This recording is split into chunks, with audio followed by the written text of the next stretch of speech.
बिस्मिल्लाहिर्रहमानिर्रहीम। दोस्तों, हिंदुस्तान में एक बड़े बुज़ुर्ग गुज़र गए हैं जिनको लोग मुंशी साहब कहते थे। एक मर्तबा एक गांव से गुज़र रहे थे कि गांव के लोग जमा हैं और सामने किसी आदमी का जनाजा रखा है। मुंशी साहब वहीं खड़े हो गए। लोगों ने कहा, मुंशी साहब आप जनाजा पढ़ाएं। मुंशी साहब ने कहा, मैं नहीं पढ़ाता। घर से पैगाम आया कि मुंशी साहब ही जनाजा पढ़ाएंगे। लोगों ने उस आदमी की बीवी से पूछा कि मुंशी साहब का नाम तुमने क्यों लिया? तो उसने कहा, ये आदमी जो फोत हुआ है उसने फोत होने से पहले कहा था कि मेरा जनाजा मुंशी साहब पढ़ाएंगे। लोगों ने कहा, आज इत्तफाकन से आए हुए हैं, तो उन्होंने कहा कि हमारी बात पूरी हो गई।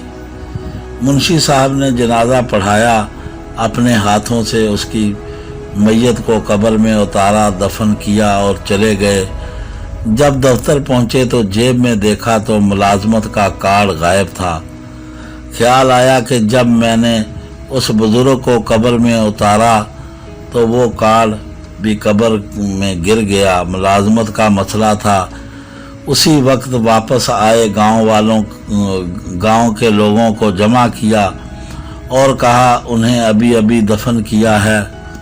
मेरी मुलाजमत का मसला है, थोड़ा सा मिट्टी को हटाओ ताकि मैं अपना कार्ड उठा लूँ। सब लोग जमा हो गए। उन्होंने कहा कि मुंशी साहब बड़े अल्लाह वाले हैं, कोई बात नहीं। मिट्टी को हटाया। जब उसके कफन के करीब पहुंचा तो देखते हैं कि सारी कब्र गुलाब के फूलों से भरी हुई पड़ी है। मुंशी साहब को अपनी मुलाजमत भूल गई। सीधे उस औरत के घर गए और जाकर कहा कि अम्मा बताओ, ये जो बुजुर्ग था इसका क्या अमल क्या था? बूढ़ी औरत ने अजीब बात है कही। उसने कहा कि ये अनपढ़ था, ज़बानी इसने चंद सूरतें याद कर रखी थी, लेकिन लिखना आता था ना पढ़ना। मुझे इसके निकाह में आए 45 साल हो गए हैं।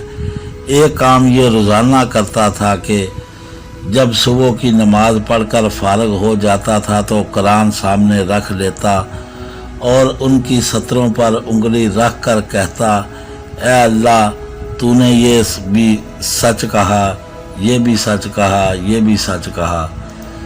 बस यही अमल करता रहता था। दोस्तों, अगर हम लोग कुरान मजीद नहीं पढ़े तो हमें भी कुरान मजीद खोल कर बिस्मिल्लाह ही पढ़ते रहना चाहिए। भले हम बिस्मिल्लाह ही पढ़ कर लाइनों पर हाथ मारते रहें तो फिर भी अल्लाह ताला हमारी दुआ कबूल करेगा। दोस्तों, हमारी अगर वीडियो पसंद आए तो दोस्तों में लाइक करें, शेयर करें और बेल आइकन का बटन ज़रूर दबाएं। खुदा हाफिज़।